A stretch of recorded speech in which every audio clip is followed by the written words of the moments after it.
Selamat datang di Kerikil Kecil, channel yang selalu ngajak lo mikir, tapi tetap santai kayak lagi ngobrol di warung kopi. Hari ini gue mau ngajak lo nyentuh satu topik yang paling dihindari sama semua orang di media sosial.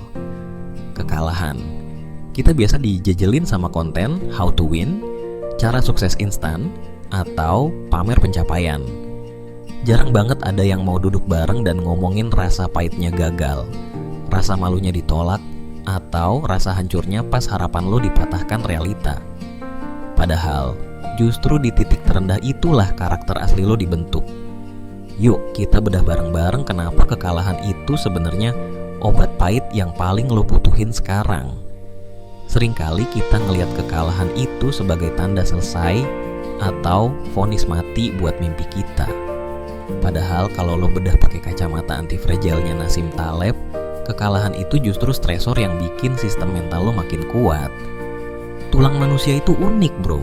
Kalau dia dikasih tekanan atau benturan-benturan kecil, dia malah memadat dan makin keras.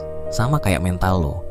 Kalau hidup lo mulus kayak jalan tol Cipali yang baru diaspal, lo bakal jadi lembek. Lo butuh kerikil, lo butuh jatuh, lo butuh ngerasain gimana rasanya rencana lo berantakan. Kekalahan itu validasi kalau lo lagi ada di arena, bukan cuma jadi penonton yang bisa nyinyir dari tribun. Lo harus mulai ubah mindset lo soal definisi kalah. Kalah itu bukan pas skor lo lebih rendah dari lawan, atau pas bisnis lo rugi. Kalah yang sebenarnya adalah pas lo mutusin buat gak bangkit lagi karena ego lo terluka. Di dunia psikologi, ada konsep resilience atau daya lenting. Kekalahan itu momen dimana daya lenting lo ditarik ke bawah sedalam-dalamnya. Emang sakit, emang nyesek, tapi semakin dalam lo ditarik ke bawah, semakin tinggi potensi lo buat melesat ke atas pas lo lepasin beban itu. Jadi, jangan buru-buru pengen ngilangin rasa sedih pas kalah. Nikmatin rasa itu, resapi, karena itu bahan bakar roket lo buat bounce back lebih tinggi. Ryan Holiday di bukunya Ego is the Enemy bilang kalau musuh terbesar kita bukan kompetitor, tapi ego kita sendiri. Nah, kekalahan itu punya fungsi brutal tapi penting, membunuh ego. Pas lo menang terus, lo mulai ngerasa dewa, lo ngerasa tak tersentuh, dan disitulah biasanya lo lengah dan bikin keputusan bodoh. Tapi pas lo kalah, lo dipaksa napak tanah lagi. Lo dipaksa sadar kalau lo manusia biasa yang masih punya banyak celah. Momen humbling ini mahal banget harganya. Lo jadi mau dengerin masukan orang, lo jadi mau belajar teknis lagi dari nol, dan lo jadi lebih menghargai proses ketimbang hasil instan. Tanpa kekalahan, lo bakal jadi orang yang arogan dan ignorant. Lihat aja banyak orang sukses yang jatuh miskin karena mereka nggak siap mental pas krisis datang. Mereka nggak biasa kalah. Beda sama petarung jalanan yang udah biasa babak belur. Pas dipukul hidup, mereka cuman lap darah terus senyum sinis. Cuman segini doang.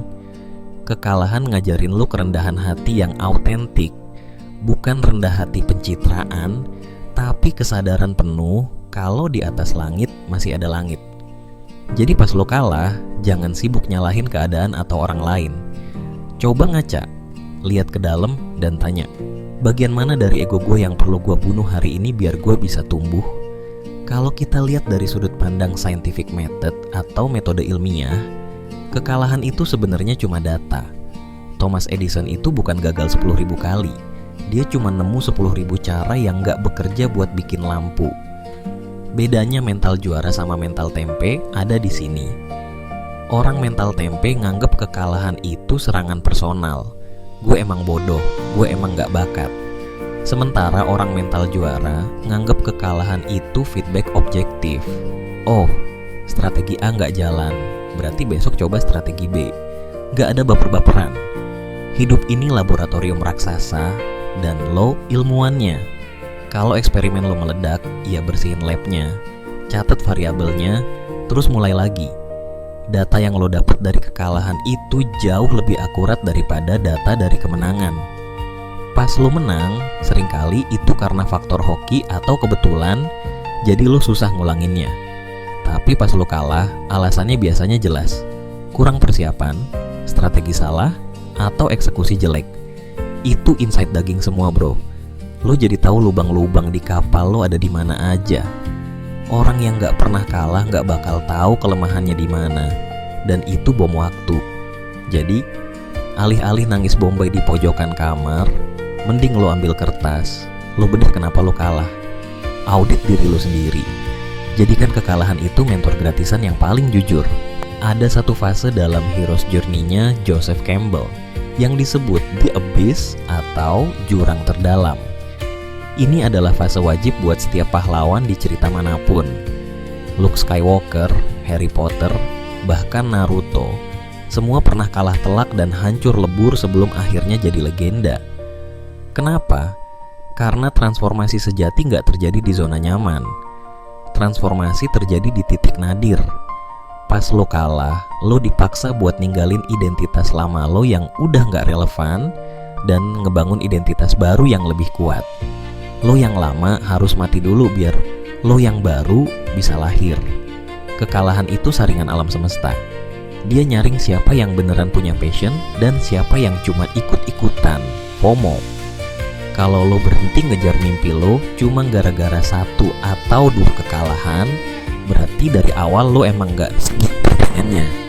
Tapi kalau lo tetap jalan tertatih-tatih walaupun abis dihajar habis-habisan, itu tandanya lo punya soul. Dan dunia selalu ngasih jalan buat orang-orang yang punya jiwa petarung. Anggap aja kekalahan ini adalah ujian masuk universitas kehidupan. Soalnya emang susah, tapi kalau lo lulus, ijazahnya laku di mana-mana. Terakhir, gue mau ngingetin lo bahwa definisi sukses itu bukan tidak pernah kalah. Definisi sukses adalah tetap antusias melangkah dari satu kekalahan ke kekalahan berikutnya tanpa kehilangan harapan. Itu kata Churchill. Lo lihat atlet-atlet di Olimpiade, lo pikir mereka nggak pernah kalah. Mereka adalah manusia yang paling sering ngerasain kekalahan di sesi latihan. Mereka tahu rasanya otot mau pecah, napas mau putus, dan mental mau nyerah. Tapi besoknya, mereka datang lagi ke tempat latihan. Konsistensi buat bangkit inilah yang bikin mereka beda dari kita yang cuman hobi rebahan. Jadi, buat lo yang sekarang lagi ngerasa gagal, lagi ngerasa dunia gak adil, please jangan berhenti. Istirahat boleh, nangis boleh, itu manusiawi.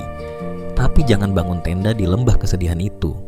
Kemasin barang lo, hapus air mata, dan mulai jalan lagi.